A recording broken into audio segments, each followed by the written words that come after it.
국회 입법데이트의 이익선입니다. 오늘은 우리 사회 주요 이슈가 되고 있는 초고령화 문제와 FTA, 자유무역협정에 따른 농어촌 지원에 관한 법안 두 가지 내용을 준비했습니다. 먼저 노인복지청 신설의 근거를 마련한 정부조직법 개정안 준비했고요. 이어서 이 자유무역협정 체결에 따른 농업인 등의 지원에 관한 특별법 개정안입니다. 두 개정안을 대표 발의하셨습니다. 새누리당 홍문표 의원 모셨습니다. 의원님 어서 오십시오. 네, 고맙습니다. 네, 반갑습니다. 반갑습니다. 그 의원님 모시고 첫 질문 드리기 전에 통계청 자료를 좀 인용을 해야 될 것 네네. 같은데요. 올 3월에 현재 인구 10명 중에 1명꼴 65세 이상의 노인 인구가 2040년에는 3명 중에 1명 정도로 급증한다는 이제 네네. 보고가 있습니다. 정말 빠르게 초고령화 사회로 진입을 하고 있는데 의원님께서는 2012년에 이어서 올해 두 번째로 초고령화 지도를 제작하셨다고 들었습니다. 네. 의원님께서 파악하신 우리나라 그 고령화의 속도, 또 비율 어느 정도나 되고 있습니까? 대부분이 우리가 선진국형을 이렇게 모델로 할 때는 네. OECD라는 표준치를 얘기를 하지 않습니까? 예, 그렇습니다.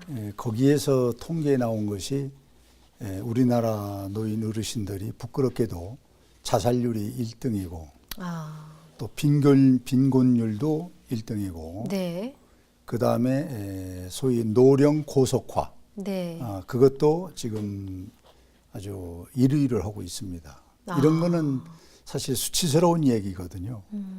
그래서 이것을 제가 17대부터 주장을 했는데 네, 네, 많은 분들이 이 노인에 대한 개념이 네, 이 부모에 관한 쪽으로만 해석을 하고 개인의 문제로 생각을 하는 경향이 많습니다. 각 가정의 문제다. 네. 네, 그래서 노인의 문제는 작게는 부모의 문제고 네, 가정의 문제고 조금 범위를 크게 보면 사회의 문제고 네, 더 크게 보면은 국가의 문제입니다. 네, 네, 그런데 이제 지금 말씀드린 대로 초고속화 그리고 노인 자살률, 빈곤율 네, 이런 것이 OECD에서 제일 우리가 수치가 높다 보니까 잘 이해들을 못 하셔서 네. 이제 지도를 만들어 가지고 아하. 뭐 국민운동 하다시피 네. 뭐 가는 곳마다 지금 노인복지청 노인의 문제를 우리가 잘 해결하자 네네. 하는 뭐 캠페인 정신으로 네네. 입법을 했다는 말씀을 드립니다. 뭐 주요 대도시를 제외하고 그야말로 이 농어촌 지역이 밀집해 있는 지역을 중심으로 초고령화의 속도나 비율이 굉장히 높아지는 걸 볼 수가 그렇습니다. 있었거든요. 네. 근데 말씀 중에 뭐 자살률, 빈곤율이 높은 거는 창피스러운 일이지만 초고령화 사회로 빨리 진입한 것이 창피한 일인가요?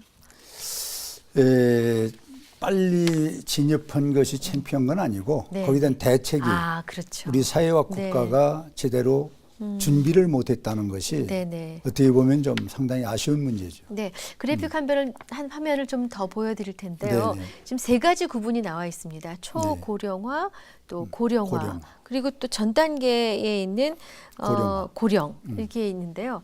보겠습니다. 네.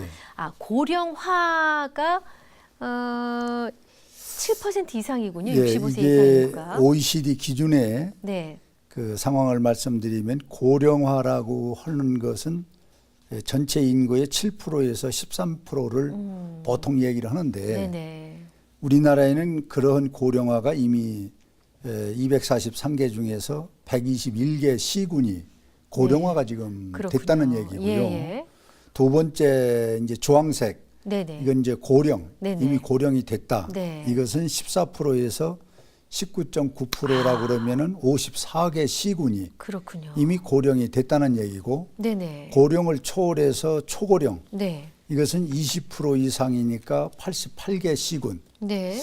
이렇게 우리 지도를 보면은 노랑, 주황, 빨강으로 되어 있습니다. 네. 그러네요. 여기에는 파랑이 들어 있어야만이 그러네요. 소위 젊은 층이랄까 또 생산이랄까 네. 이 경제성이 있는 것으로 보는데 네. 지금 우리나라 지도는 말씀드린 대로 노랑, 주황, 빨강 그러네요. 이렇게 해서 국가적으로 상당히 재앙에 네. 가까운 시기가 다가오고 있다. 그래서 빨리 법과 제도로 네네. 이 문제를 해결하지 않으면은 국가 재앙이 올 수도 있다라는 그렇군요. 심각한 것입니다. 네네. 네.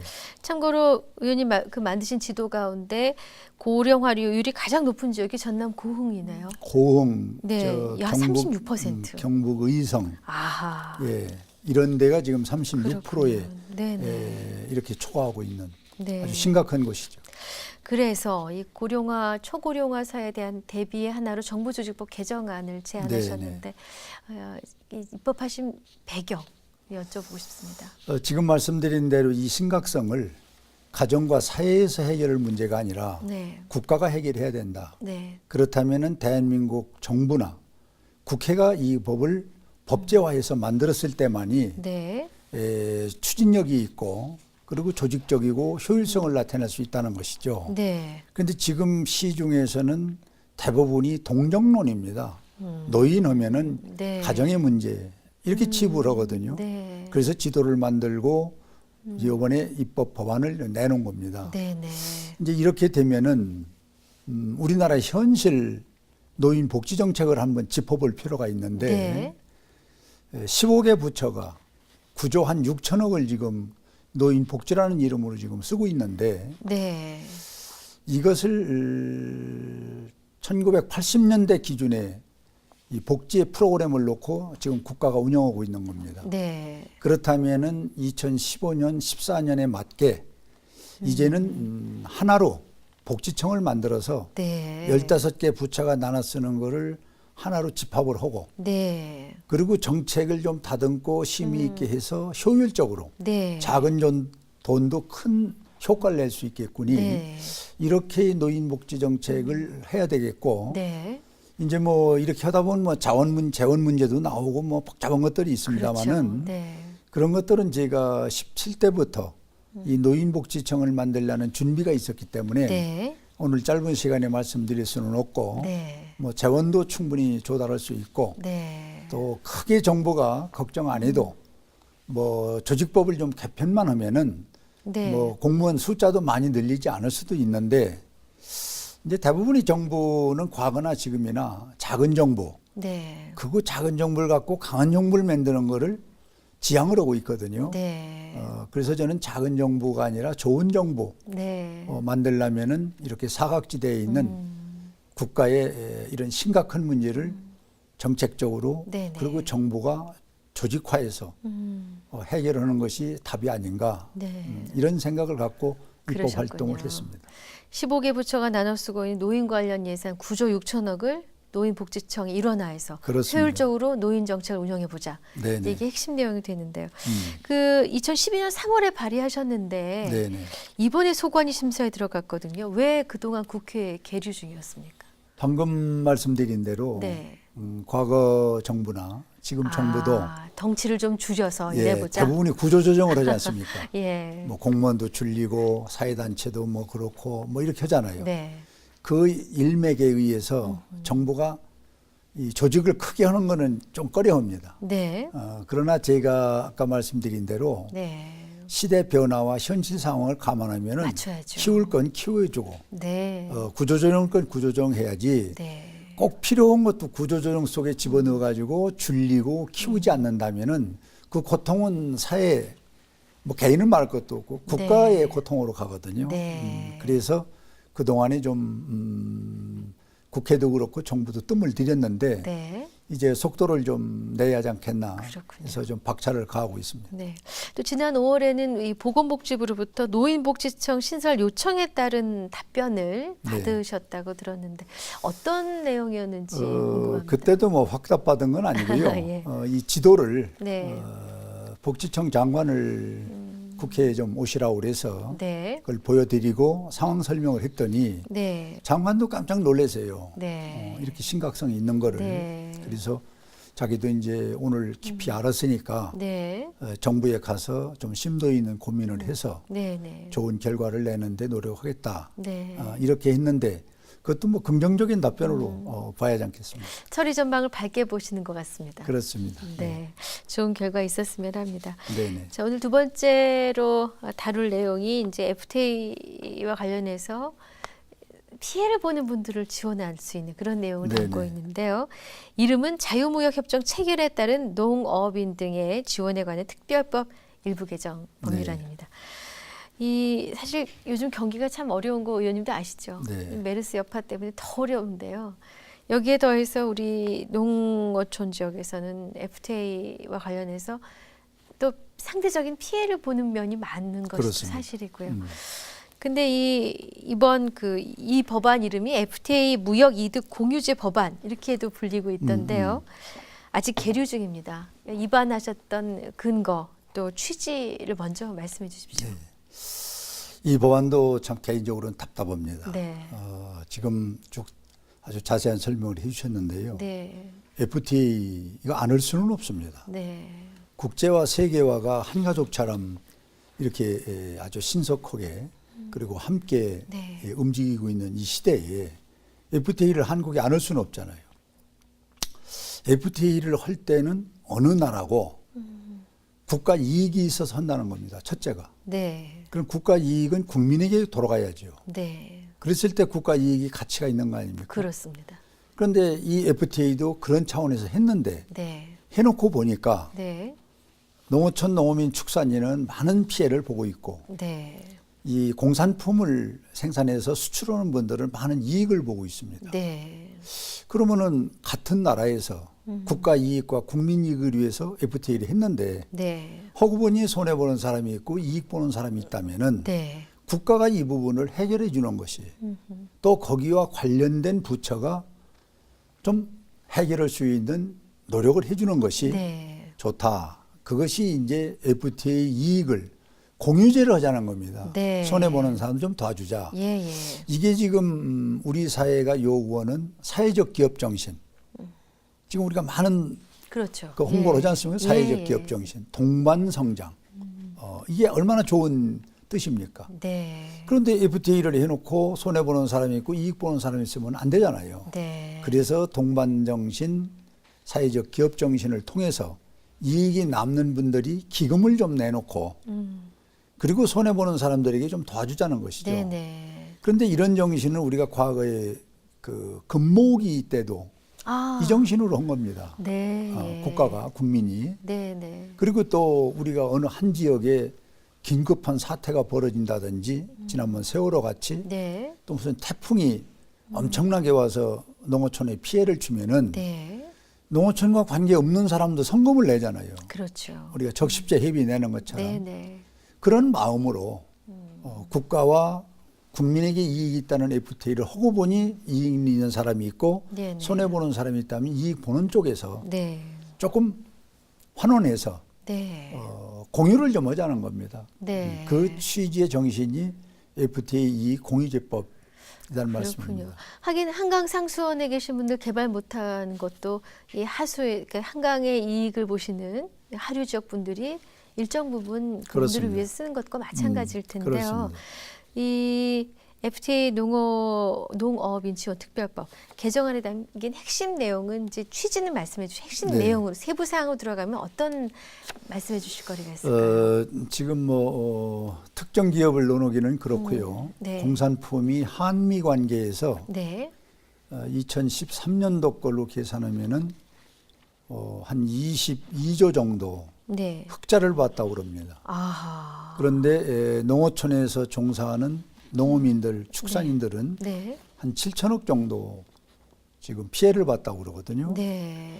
그러면은 그 이익 본 쪽에서 네. 공산품의 수출해서 본 분들이 네. 조금씩 좀 구체적으로 기부를 하라는 거죠. 사회적 환원을 하라는 거고. 예.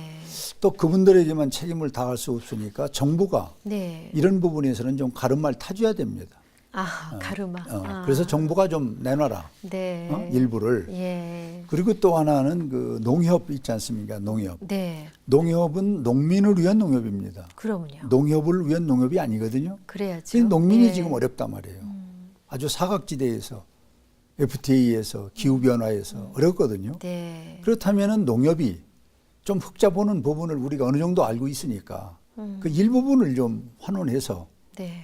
이 FTA 피해를 보는 분들을 좀 도와주면은 얼마나 우리 사회가 아름답고 그리고 국가 이익을 위해서 국민들이 화합하고 단합할 수 있지 않겠는가. 그래서 FTA 이 공유제는 단순히 농촌에 피해보는 분들 뿐이 아니라 소위 우리가 국가가 어려울 때 함께 있었던 그런 금모으기 시대 같은 네네. 그런 정신도 한번 우리가 부활을 이번 기회에 시켜볼 필요가 있다. 네. 이렇게 생각을 갖고 이 법안을 제출했다는 말씀을 드립니다. 네, 이 FTA 무역이득 공유제 법안이 시행된다는 가정하에 그 얻을 수 있는 긍정적인 효과는 뭐 부의 재분배 이외에도 국민적인 어떤 뭐랄까 자부심이랄까요? 이런 부분도 생각해 볼 수 있겠는데요. 그렇습니다. 네. 우리가 어려울 때 이웃을 돕는 네. 그런 따뜻한 마음을 부활시킬 수 있고 그게 이제 사회를 지탱하는 힘 아닙니까? 예. 그런 인간적인 우애 이런 것들이 이제 우리가 기본 바탕이 돼 있을 때 거기 이제 국가 정신이 있지 않습니까? 네. 그리고 이제 그 다음에는 손해 보는 분들을 이제 사실상 좀 도와주자는 것이죠. 네, 네. 그 또 올 3월에는 FTA 피해 농가 지원 그 연장선상에서요 후속 법안들을 제안하셨던데 네네. 내용을 보니까 농어촌 면세유 적용과 조합 예탁금 비과세 연장 이 관련돼 있는 이 조세특례 제한법 개정안입니다. 이 개정안이 왜 필요한지 그 내용 조금 말씀해 주십시오. 먼저 비과세부터 말씀드리면은 네. 뭐 1,000만 원이라든지 3,000만 원 소액 상인들이 그날 조금씩 벌어서 저금하는 그렇죠. 그 이자분을 또 세금을 또 내라는 것은 네. 조금 좀 너무 과하다. 지금 상황에서는 좀 경제적으로 봐서 어려운 거를 예. 도안을 못 줄 망정. 근데 저 법도 제가 발의해서 17대 때 했던 건데 아, 이게 그러셨군요. 일몰로서 이제 끝납니다. 예. 그래서 다시 이거를 부활시켜서 네. 지금같이 비과세 하던 것을 해주자. 이게 이제 12월 말이면 이제 끝나니까 네. 지금부터 입법 활동을 이제 해야 됩니다. 네. 그런 취지로 그 두 가지 법안이 이번에 제출하게 됐다는 것입니다. 네. 그리고 역시 FTA 피해 농가 후속 법안으로 5월이죠. 이 국회에 제출된 학교 급식법 개정안도 있습니다. 이건 어떤 내용입니까? 저것은 이제 포괄적으로 네. 친환경 뭐 고품질 안전식품을 우리 아이들에게 주자. 이렇게는 식품안전법이 나와 있습니다. 네. 그런데 그것은 너무 포괄적이기 때문에 그 안에는 외국산 농산물이 오는 것도 껴 있을 수도 있어요. 네. 그런데 이제 우리 잘 아시겠습니다만 우리 243개 지방을 이렇게 분석을 해보면은 대부분이 농촌에서 농산물을 생산하지 않습니까? 그렇죠. 그러면 네. 그 자국민이 팔아줘야 되는데 네. 우리 생산비가 비싸고 여러 가지 국가적인 뒷받침이 좀 부족해서 네. 이 농사 짓는 것을 지금 기피를 하고 있지 않습니까? 예. 그래서 이제 그 지역의 기업, 그 지역의 초, 중고등학교, 대학 네네. 이렇게 농산물을 소비하고 있는 그런 곳에서는 네. 그 지역 농산물을 우선 사주자. 아하. 그 지역 농산물을. 네. 이렇게만 한다면은 지역서 생산하는 농산물을 최소한도 한 60%, 네. 많으면 70%까지 해결할 수가 있습니다. 게다가 뭐 유통 마진도 줄일 수 있겠군요. 그렇죠. 네. 뭐 가까운 곳에서 생산하니까. 예. 그리고 또 요즘엔 로컬 푸드라고 예. 아주 이제 이름을 자기 명예를 걸고 뭐 씨앗을 뿌려서 생산해서 배달까지 해주는 그런 완스톱이 있지 않습니까? 예. 이제 그런 것들과 맞물려서 이제 지역 농산물을 팔아주자 하는데 네. 거기 명시가 돼 있습니다. 제가 네. 개정하는 법 중에. 네. 그러면은 농민도 좋고 네. 우리 지역에 그걸 소비하는 소비자도 마음 놓고 또 친환경 고품질 농산물을 먹으니까 네. 또 뭐 건강에도 좋고 네네. 그래서 그런 입법 발의를 하게 됐다는 말씀을 드립니다. 그러셨군요. 오늘 뭐 노인복지청 신설을 위한 그 근거 법안도 그렇고 이 후속 FTA 후속 법안도 피해 농가 후속 법안도 그렇고 네. 의원님께서는 시종일관 이 약자들을 위해서 특히 또 농어업인들을 위해서 애를 써오신 것 같습니다. 농어촌 살리기에 관련해서 평소 소신을 한 말씀 해주십시오. 뭐 어렵고도 간단한 문제라고 주장을 합니다만은 농어촌 농어민이 네. 누구냐 이렇게 질문을 받으면은 답변을 하면은 이 고고한 많은 학술적으로는 이게 1시간 얘기해도 부족합니다. 네. 주의같이 좀 무식하게 빨리 대답하면은 네. 5천만 우리 국민이지 않습니까? 예. 5천만 국민의 먹을거리를 생산하는 사람들이 농어촌 농어민입니다. 네. 이러면 좀 간단한데 네. 그 안에는 그 많은 학문적인 것, 체계적인 것, 조직적이 다 들어있다고 봐요. 예. 방금 다시 설명을 드립니다마는 우리 국민이 먹고 사는 먹을거리를 누가 생산하겠어요? 농어촌 농어민이 생산하는 거 아닙니까? 네, 네. 그렇게 소중한 분들이 우리 국가에서 과연 아까 말씀드린 제도적 장치가 충분히 돼 있느냐?